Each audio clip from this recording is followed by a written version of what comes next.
Hi guys! Welcome back to Simply Basics. Ngayong araw, ituturo ko sa inyo kung paano tugtugin yung kantang Zombie by the Cranberries.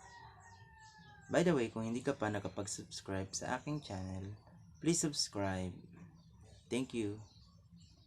Bali, ito yung easy version ng kantang Zombie by the Cranberries. Pwede to guys sa mga beginners na nagsisimula pa lang matuto tumugtog ng gitara.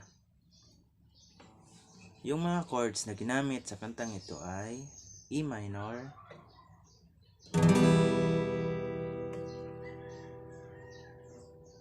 C,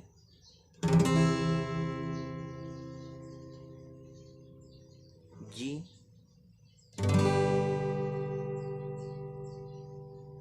D.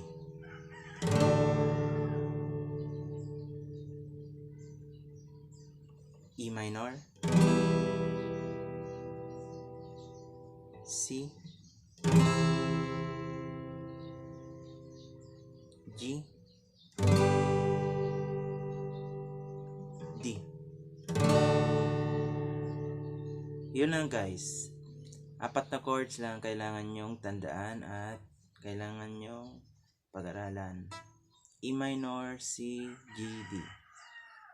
Yun yung ginamit na chord sa intro, sa verse, sa bridge, sa chorus, then sa instrumental hanggang sa tapos ng kanta.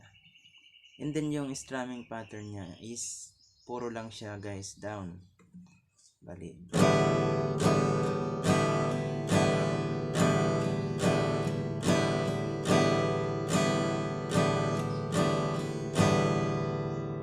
Yun lang guys. Down, down, down. Puro lang siya down. Wala na kayong ibang isipin. Puro lang siya down. Kunwari ganito guys. E minor na mag-start. Nakuha nyo guys. Ganun lang siya kasimple.